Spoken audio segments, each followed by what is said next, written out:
They say the ocean is Earth's last great mystery. It's a phrase that, when repeated, almost loses its impact. But for me, it has never stopped being fascinating. I've always imagined what could exist in the unexplored depths, far from human eyes, where sunlight is only a distant memory.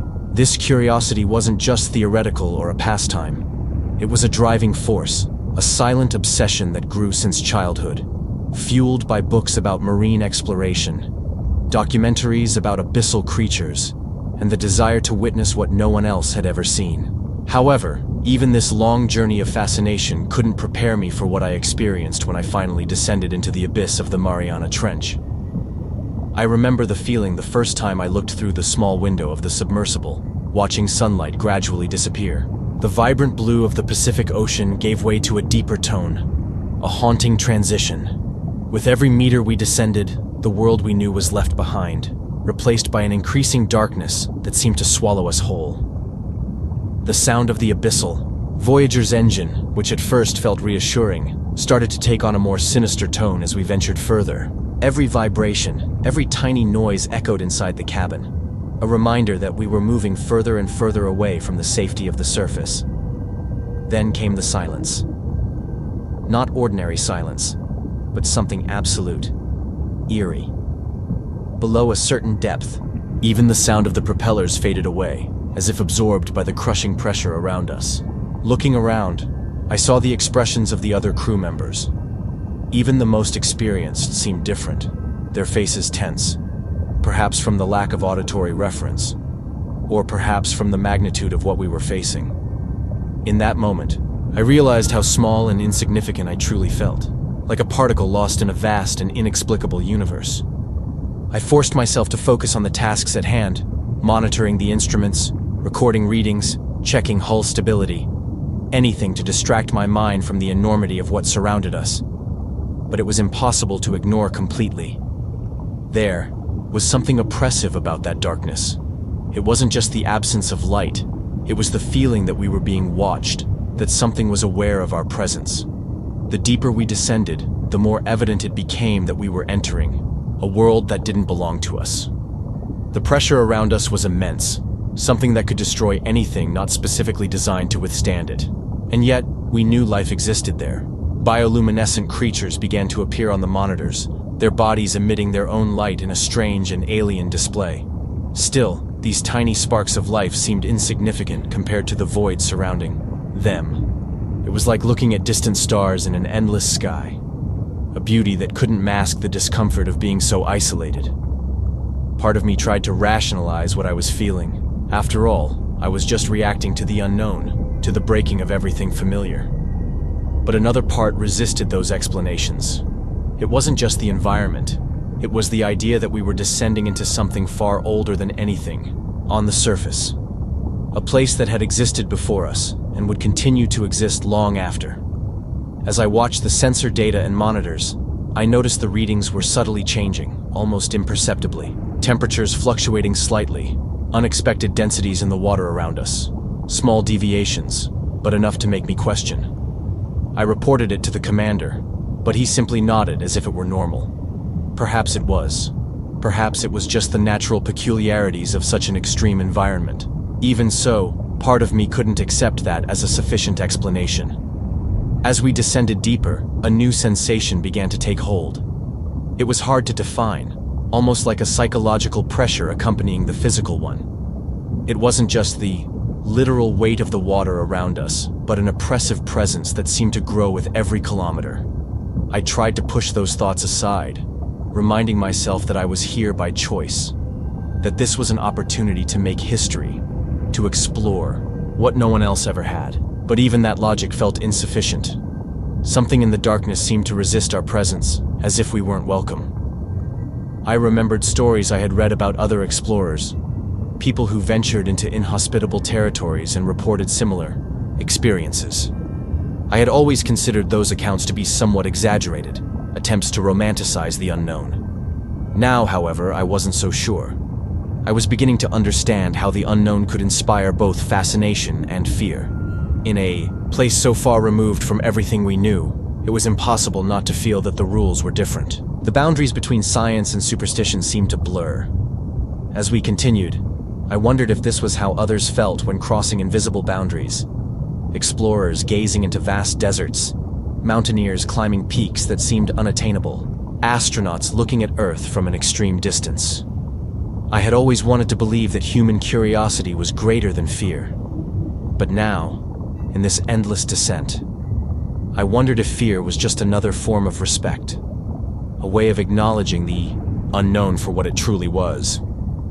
I can't say exactly what I expected to find upon reaching the depths of the Mariana Trench. Even with all the calculations, predictions, and simulations that preceded the expedition, there was an immense margin of uncertainty. Scientifically, I knew that any life we encountered would consist of resilient forms, adapted to extreme pressure, organisms likely microscopic or, at best, modest in size. But there was a part of me that secretly hoped for more, something that would challenge, not only biology as we knew it, but also our very notions of possibility. However, nothing could have prepared me for what we actually discovered. We reached the bottom in silence. The submersible landed gently, its shock absorbers designed to cushion the impact of contact with the sediment. I looked through the window, at a scene that seemed as alien as anything one might imagine on another planet. The seafloor was a mixture of fine deposits of organic matter accumulated over thousands, perhaps millions of years, dotted here and there with irregular rock formations.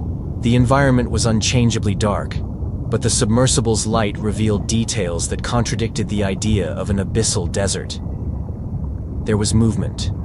Small organisms, almost imperceptible at first glance, stirred on the seafloor. These were forms that had never been seen before, adapted in ways I was only beginning to comprehend. One of them, something resembling a cross between a worm and a crustacean, had a translucent exoskeleton that reflected light in shades of blue and green. Another, a type of starfish with arms far longer and more flexible than anything known, moved with an almost hypnotic slowness. These creatures were living proof of how life could adapt to extreme conditions, but surprisingly, they weren't what caught our attention the most. As we documented every detail, capturing images and carefully collecting samples, one of the sensors registered something strange, a pulse. Not electrical, like the ones occasionally caused by the submersible's instruments, but a variation in water pressure. The commander ordered absolute silence as we checked the equipment, but the data was consistent. Something was moving. Something big, very big. At first, all we saw was a shadow, an undefined shape moving slowly at the edge of the lights. It wasn't unusual for larger creatures to avoid direct contact with the submersible. The light and sound could be alarming to them, but this shadow felt different. It wasn't the movement of a fish or a giant squid. There was a pattern, an intent, a predator's intent, as if the creature was observing us just as much as we were trying to observe it. The creature partially emerged from the shadows, revealing a structure that seemed to defy any biological classification. I couldn't call this thing a fish, nor a cephalopod, nor anything easily described by humans. Its form resembled that of a terrifying ogre fish, larger than a bus, with irregular anatomical features that faintly glowed, like bioluminescent points on antennae. Its eyes, or what I assumed were eyes, seemed to absorb light rather than reflect. Most unsettling, however, was the way it moved. It didn't swim like the creatures we know. It seemed to glide through the water, almost defying the natural resistance of the environment. There was a moment when the creature came close enough for us to see it in detail. Its skin, or whatever its outer layer was eerie, with a strange texture, something between decaying leather. Along its body, geometric patterns seemed to form and dissolve, as if they were being projected from within. Was that part of its biology, or some form of communication? As mesmerizing as it was, there was something deeply unsettling about its presence. It was impossible to ignore the feeling that we were being evaluated, as if it knew we were intruders in its territory. The commander tried to record as much data as possible, but the creature seemed aware of our efforts. Before we could begin any procedure to collect samples or gather more specific data, it vanished into the darkness as abruptly as it had appeared. The silence inside the submersible afterward was intense. Everyone's eyes were wide as they processed what they had just witnessed. No matter how much we tried to rationalize, it was clear that this did not fit into any known category of science. More than that, there was a shared feeling that we had touched something that wasn't meant to be disturbed. This wasn't just the discovery of a new form of life. It was a confrontation with the idea that the ocean still held secrets we might not be ready to understand. As the submersible began its slow ascent back to the surface, the questions started to pour in. What was that? How could it exist in such an extreme environment? Was it alone, or part of a larger species? Perhaps even an entirely unknown ecosystem? And above all, what did its interaction with us mean? The data captured during the expedition would be thoroughly analyzed. Yet there was a sense that not all answers could be found in science. Whatever was down there seemed older and more complex than anything we had expected to encounter. And as we moved away from that infinite darkness, one thing became clear. The Mariana Trench was not just a physical abyss, but also a portal to a much greater mystery. The silence inside the submersible was heavy. We were all immersed in our thoughts, trying to process what we had just witnessed. The interior lights flickered softly, while the sound of the onboard instruments marked the rhythm of our slow and methodical ascent. I stared intently at the monitor in front of me, watching the sparse readings the sensors were still managing to capture. But something wasn't right. These numbers, they don't make sense, whispered Jeffers, the technical officer. He was frantically adjusting the controls on the panel, trying to stabilize the incoming data. The readings had been off ever since the creature disappeared. Strange oscillations in the sensors, unusual interference. Naomi, the marine biologist, had trembling hands as she reviewed the visual recordings. The glow of that creature was still imprinted in her memory, and in all of ours. Maybe it's an equipment malfunction, she said, her voice shaky. But no one believed that. Not even her. That's when something interrupted the steady flow of mechanical sounds from the submersible. A low, deep noise that seemed to come from all directions. It wasn't the sound of the propellers, nor the currents of water around us. It was something else. What was that? I asked, breaking the silence, though I already knew no one had the answer. Jeffers furrowed his brow as he monitored the instruments. The sound was followed by an almost imperceptible tremor. For a moment, the hull of the submersible vibrated, so subtly it felt like a trick of the mind, but it wasn't. Something is approaching, he said, his voice low but heavy with urgency. On the main screen, a shape began to emerge. It wasn't as defined as the creature we had seen before, but it had an unmistakable presence. It was larger, much larger, and it was moving toward us. The commander ordered the emergency thrusters to be activated, trying to increase the speed of our ascent. The submersible began to vibrate slightly as the turbines pushed their capacity to the limit. But the shape on the screen kept getting closer. It didn't seem interested in keeping its distance. Jeffers, status on the sensors? Most of them are unstable. I'm trying. Damn it, we've lost the lateral sonar. The image flickered briefly before, going completely dark. Now the only thing separating us from absolute darkness was the artificial light of the submersible. Naomi was staring intently out the observation window. Suddenly she recoiled, as if she had seen something she shouldn't have. "It's here," she said, almost in a whisper. It was at that moment we felt the first impact. It wasn't a direct hit, but a sudden pressure that pushed the submersible sideways. The cabin filled with the sounds of alarms as the systems tried to compensate for the unexpected movement. "Minimal damage," reported Jeffers, though his expression betrayed his concern. "But if this keeps up, we won't hold out for long." Another impact, stronger this time. The submersible tilted slightly, and the sense of being at the mercy of something much larger became impossible to ignore. "We're being hunted," I muttered, barely realizing I'd spoken aloud. On the screen, a new reading appeared. It wasn't just one creature. There were two. The larger one seemed to be circling us slowly, while the smaller one stayed further away, clearly observing. Their movements were coordinated, as if they were communicating. The commander ordered all external lights to be turned off, hoping that the darkness would camouflage us. The cabin was enveloped in an oppressive dimness, illuminated only by the flickering monitors. For a few minutes, everything went silent again, but it didn't last. A deafening noise reverberated through the submersible, as if something was scraping against the hull. The sound of metal buckling under pressure echoed through the cabin, followed by muffled cries. Naomi was clutching the console, her eyes wide with terror. "It's trying to breach the hull," Jeffers said, his face pale. The vibrations continued, and cracks began to form on one of the side windows. We knew it was only a matter of time before the structure gave way. The commander ordered everyone to put on their emergency suits, but even that felt like a futile measure. Then, on the main monitor, we saw something that froze us in place. The larger creature stopped abruptly and turned directly toward us.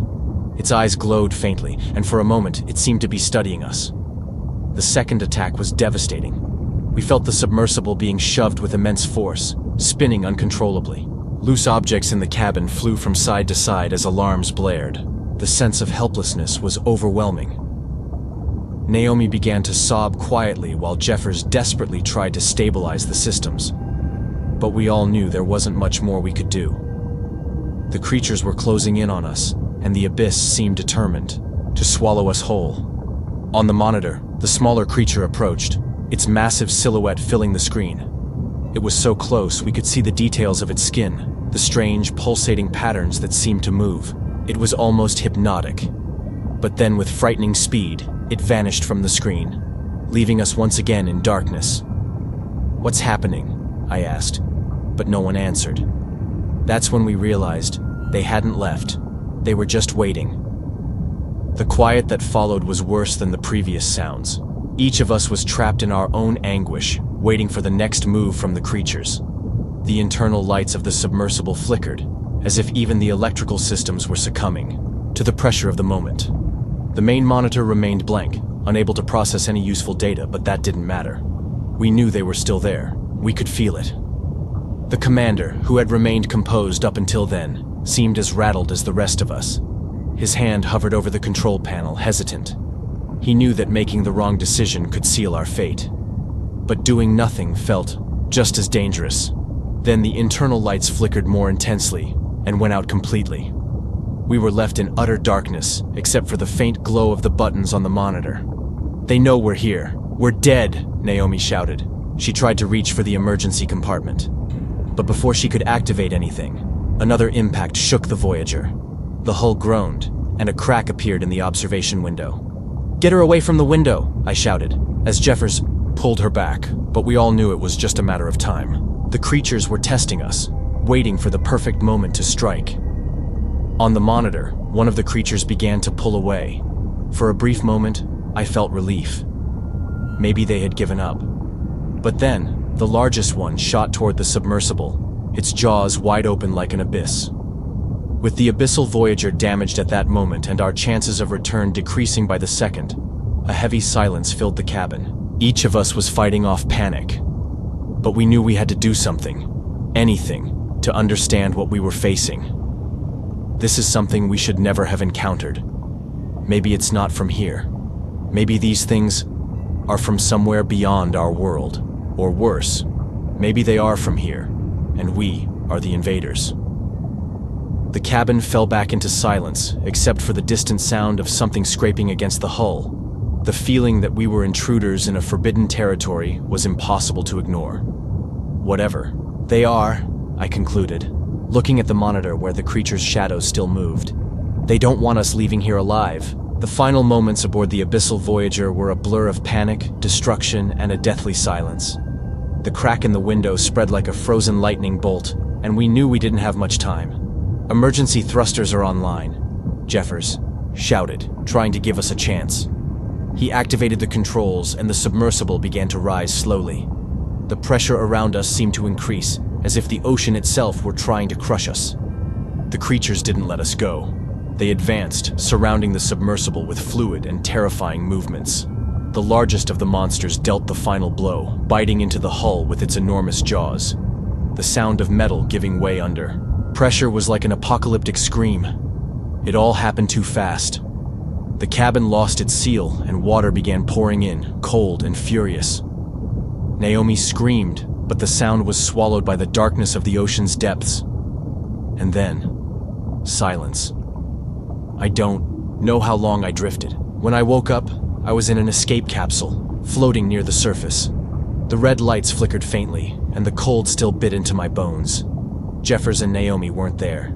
No one else survived. As the capsule was pulled by a rescue ship, I looked out at the horizon. For a moment, I thought I saw a blue glow in the water, like the distant gaze of something that would never forget our presence. Back on solid ground, I tried to report what happened, but no one believed me.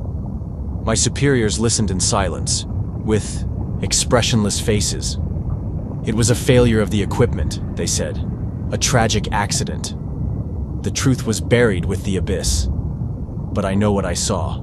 I know what's down there, waiting patiently, out of humanity's reach. It wasn't just a creature. It was the abyss personified, a warning that there are places in the world that were not made for us, humans. Sometimes, in the silence of the night, I still hear the sound of that pulsating, terrifying growl. It's not there to hunt me, but to remind me. Because the true terror isn't what we found down there. It's knowing that one day, someone will try again.